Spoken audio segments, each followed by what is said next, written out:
Life as a caregiver is very challenging. You must be prepared, flexible, and adaptable to make it all work. Hello, everyone. I'm Pamela Brewer, welcoming you to this edition of M.E.S.H. And I am also pleased to welcome today's guest, who's going to be talking to us about an experience that impacts so many of us at one point or another in our lives. I am pleased to introduce Janette Burke. Now, Janette Burke is a women's leadership mentor and speaker. She's a podcast host. She's a mental health advocate. She's got her own online TV show. It's amazing that she was able to find time to be with us today. So I'm so pleased that she has been able to join us. And Janette, welcome. Thank you so much for having me, Dr. Pamela. It's an honor to be here. Now, Janette, you just heard me run off a list of some of the things you do, because I don't think I included everything. So your life is so incredibly busy, and yet caregiving is a part of your life as well. When did your life as a caregiver begin and why? It began approximately 8 years ago. So I grew up in Eastern Ontario in a little place called Belleville, Ontario, which is 2 hours east of Toronto, Ontario, where I currently live.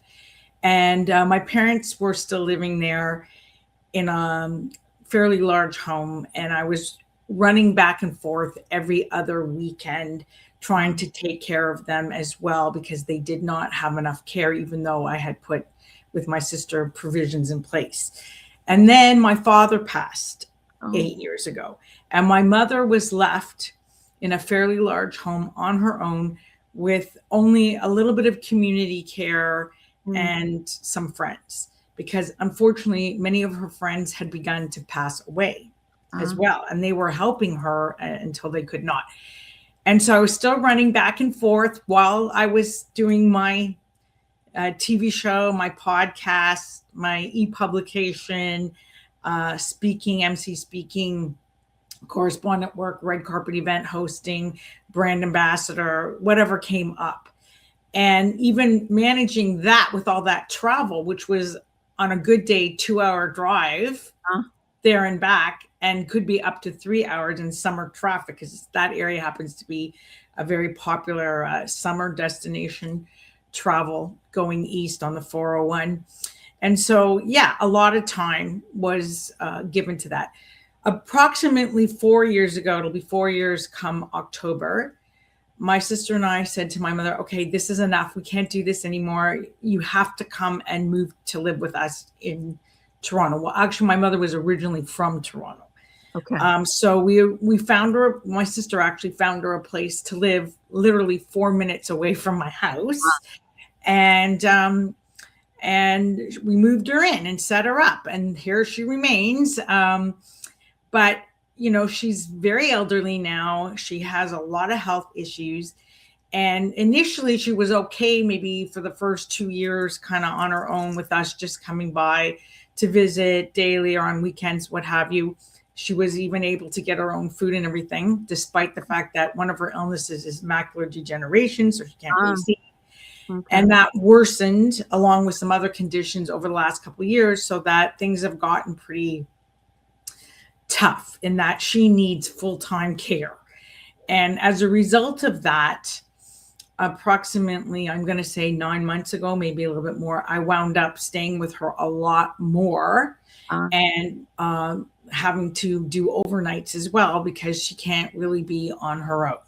So therefore, I had to start planning my entire life, my entire business around my mother and her need for care, which in itself is its own story, because that's not easy to do.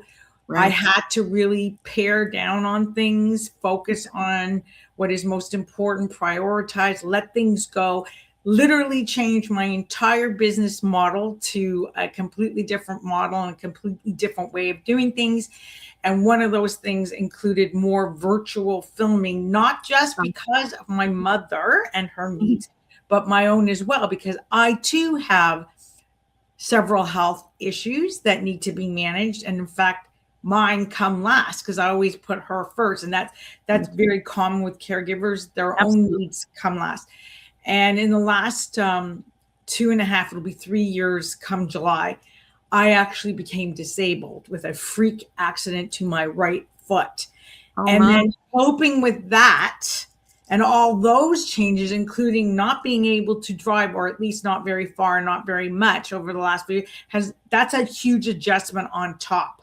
Absolutely. So when I say, as I did in the beginning, in the intro, you have to be very well prepared, adjusted, flexible to be a caregiver. I am not making that up.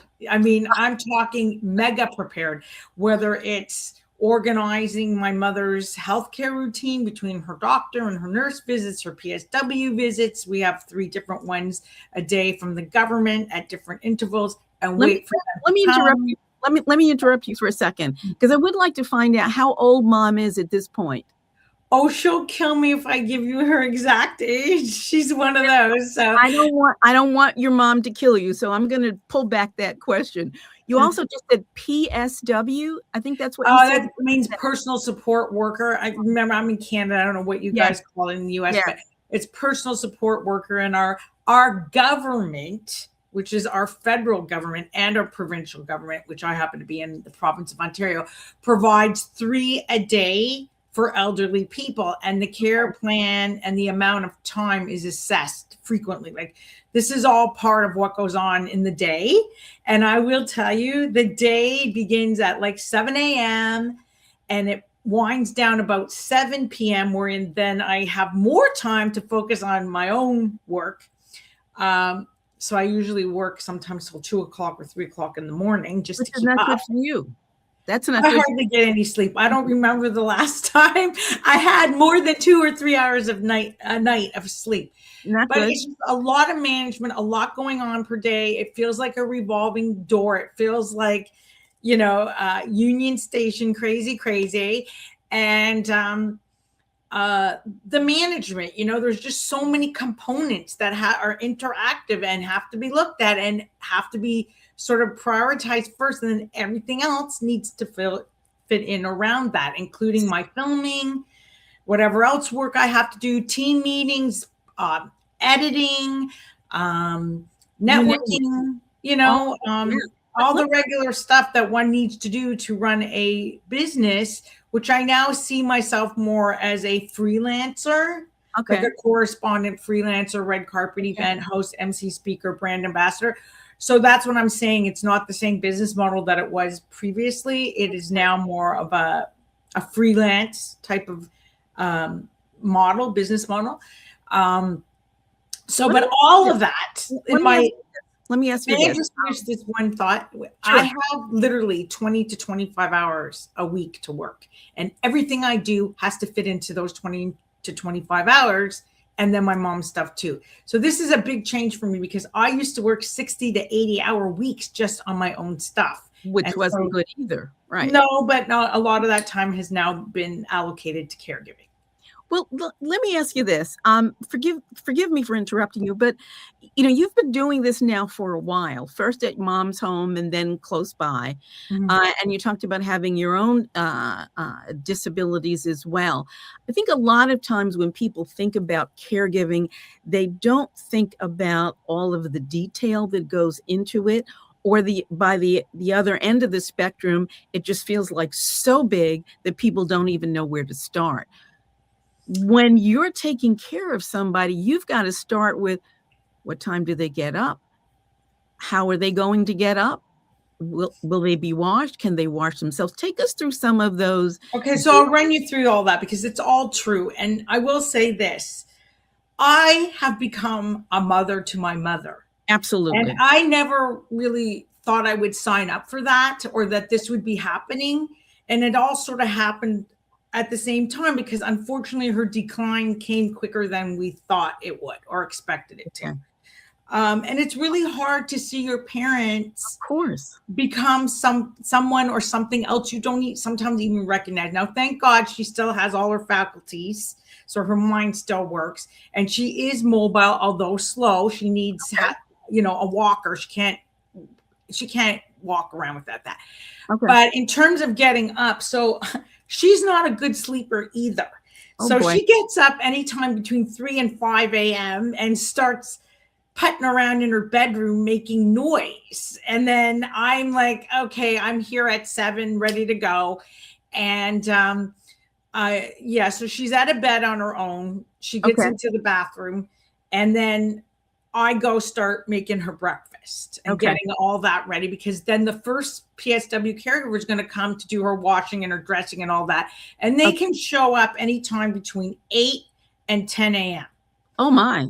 So there is that. It's a big window where you have to wait around, but it's hard. You get into a routine, usually with like the same caregiver in the morning, Monday to Friday, and a different one on weekends. Okay. However, recently, recently, our main caregiver from Monday to Friday went back to school to become a nurse. So, so we had to have like a new one, and it wasn't a regular one. It was like different ones. And that's a lot of challenge too, because again, now I have to familiarize the routine and start training. There is a caregiver plan that is given, but a lot of them don't come in knowing that. So I have to familiarize them with the routine, from bathing and washing to my mom's very into her skincare, because she used to be a makeup artist. So she's still into that. So she does all that with them. And then, getting her dressed. And my mother is like a princess, a queen. She has to dress unbelievable. I say, Mommy, are you going to the club for, a ladies' social luncheon today? What are you getting so dressed up for? And the jewelry and everything. And I'm like, this is not necessary. But she thinks it is, because she wouldn't sit in a tracksuit if her life depended on it, right? Exactly. So, and her hair has to be done, and everything's got to be. She probably put a full face of makeup on too, if she still could, but she doesn't do that. She does. Let me ask you this: would Mom feel comfortable with you letting us know what some of her diagnoses are? Maybe not. Not so much. She's a very private person. I'll just can I generalize it for you? Absolutely. Part of it's heart. Okay. And part of it's a much more serious problem. But, I don't want to really pinpoint it. If you don't mind, absolutely. I'm sorry, because I have to be respectful to her, and I know she would not like it. Absolutely. So I'm not going to say that part. But, my mother is also used to a certain way of life, certain standard of living. So, I grew up in a business family. My father was a very successful businessman. He always provided everything for her, although she did work with him too in his business. And she was a big asset to him. She's used to a certain way of life, and, she's used to a lovely home and all this. Mm-hmm. And so right now she remains in a condo that is rather large, probably too large for her needs, but she insists upon it.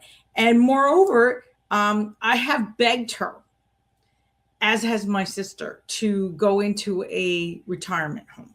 Yes. And she will not do it. I actually had something in place last July, the day that she was supposed to move in. She is like, I'm not going. I'm like, what do you mean you're not going? Well, she didn't like the floor, because she had to be on assisted living, not independent living. She didn't like the room. It was only 400 square feet. She can't put her stuff in it. She didn't like it's so funny in a way. She goes there and she said, all these people are old. And I'm like, hello, look in the mirror. What are you? And she doesn't see it that. And she didn't want to live like that. And I don't want this. And I don't like, and she's a bit spoiled, I will say, because thank God she has 2 daughters that dote on her morning, noon, and night. And I also happen to be a gourmet cook, not a trained chef, just a gourmet cook, self-taught. And I give her 3 gourmet meals a day. All fresh. I might move in. I don't know. I might need to move in. So she's a little bit spoiled, she's used to certain things, and that's the way it is, and it's not going to change. even if reality speaks to her and says, look, honey, you got to smell the roses, like you got to maybe think about, because it's a lot. I'm not going to lie to you. It's a lot. Yeah. I often have little meltdowns or little crying fits because it's too much trying to do everything. But I want her to be happy. Let me ask you this, Janette. Let me ask you this. You just said something that sort of was coming from me. You said you have a meltdown sometime. Of course you have a meltdown. Yeah, I do. Where do you go? How do you reach out for support? Do you have any self-care in place for you? That's a good question. So support is limited. Okay. And the resources just aren't there, for I do hire out sometimes like a paid caregiver or paid whatever, because the ones from the government, it's limited, right? They're in and out very quickly. And sure. So I got some help with that. I'm also a clean freak. So I'm cleaning like a fiend, doing laundry, everything all day long, while also trying to find time for my own stuff and my own needs, including my work. And then, every other 2 weeks, I have a cleaning lady come because I can't take it anymore. It's like I need help. Absolutely. So you were asking about for me, right? Well, yeah. I have noticed a significant change in that. Number one, my health problems became worse since I became a caregiver. Number two, any medical appointment I need, or physiotherapy, or like shots, I need to get cortisone shots and also osteoporosis shots. All that has to fit in somehow, some way. And I tend to book that after her stuff is already booked. And it's not so easy sometimes to get these appointments. So I would say I kind of neglect myself a little bit. I do get my hair done because I'm also on camera and I have to have a certain image or whatever. I'm not going to have a job or a business. And I get the nails done. But again, I got to fit this all in, and any kind of exercise, anything I need, even to go out to film, which is why one of the reasons, not the only reason, but one of the reasons why I do a lot more virtual filming. I used to go out so much. I was like everywhere, every event, downtown, uptown, whatever, right? Because I used to drive. I used to get in the car and go wherever the hell I wanted. Nobody stopped me, right? I've lost that freedom. Or I'd get to the subway. Now I have to think ahead. I have to plan everything from how am I going to get there? Is someone going to take me? Am I going to get to a subway and then get home? When am I going to get home? Because I got to give my mom her dinner. And the one thing that the PSWs do not do, they don't cook, they don't clean. The food has to be ready to go. So for me to walk out the door, I got to have her meals ready to go in the fridge and the table set up. Now there's another element that becomes a little bit challenging and that I have to finagle. And that is, so I happen to be of the Jewish faith. I'm Jewish. And my mom is kosher, 100%. Okay. I was actually raised in a kosher home. Okay. So that too is a challenge because the PSWs don't understand what kosher is. Okay. And she doesn't want me mixing up like we have 2 sets of dishes, 2 sets of cutlery, 2 sets of pots of pans. They don't know where it is. So I have to make sure that's all attended to prior to going out the door. Like there's a lot of planning. And when am I coming back? And who's going to be with her? When, all these things. And you almost feel guilty to have your own life or even go out. And that's no good either, because socially my life has changed also a lot. Janette, let me say this, and we're going to have to stop it in about a minute or so, but I do need to say this. The fact that your life has changed and shrunk in many ways as a result of your caregiving is common across the board with caregivers. But honestly, I'm a little concerned because I hear you significantly not taking care of yourself. I'm hearing physical pain, and I'm just hoping that you will be able to find a way to find something for yourself that's just yours, that brings you some degree of peace. I know it's hard watching your mom deteriorate, but it's also got to be hard watching you. Well, I do get to my appointments. I never miss a doctor's appointment. So as I said, I have the care of my hair and my nails, that sort of thing. I do certain things for myself every day. One of them actually Good. is the same thing. Like I'm into the facial care and the makeup, like Okay. my mother was. I grew up watching that. So I like that too. I still maintain my fashion. I love fashion. Okay. I Good. would say that socially, though, that has been a very big challenge too, because, you know, I don't have as much time to go out. And like I said, I used to go anywhere and everywhere. Now I have to be very selective. I've seen friends drop off, Yeah. and that hurts. I'm not going to lie, because it gets lonely, especially for me. I was always a social butterfly with hundreds of friends, right? And the one who gave and did, and I always had a car and I used to go pick up people. Now I need help sometimes, right? So I don't like to ask too much. I don't like to put anyone out, but if they're on the way to the same event that I'm going and they live 5 minutes away, maybe it's not such an imposition. You know what I'm saying? So, Jeanette, I do let me that. ask you, forgive me for interrupting, but we really are going to have to stop. Okay, And I want people to know how to get in touch with you, to find out about all the amazing things you're doing with your work world. So how do people get in touch? Okay, so the work world has not come to an end. In case you're listening to this, it's still happening. You can get in touch by 3 ways. www.janetteburke.com is my website, and I got a brand new website coming out in 1 week. Okay, great. You can DM me on every single social platform at Janette Burke or at Janette's TV, which is JANETTES TV. You can email me at Janette's TV at Janette, JANETTE Burke, BURKE.com. Terrific. And you could send me a text or phone me or whatever, and I'll get back to you when I can. 416-802-0655. Jeanette, thank you so much. We are going to have to end our conversation now. Thank you very much. I really appreciate your sharing with us what your journey has been and continues to be. And of course, it's a reminder for all caregivers that finding time for yourself is critically important to your well-being, or you're not going to be able to take care of the person you're wanting to take care of. Jeanette, thank you again so much. Thank you. Absolutely. And folks, thank you for joining us on this edition of M.E.S.H. I encourage you to subscribe to the M.E.S.H. YouTube channel. You will be able to see this and all of the conversations that we have. I encourage you to share with people that you care about. And I'll be here next week. I certainly hope you are as well. Take care.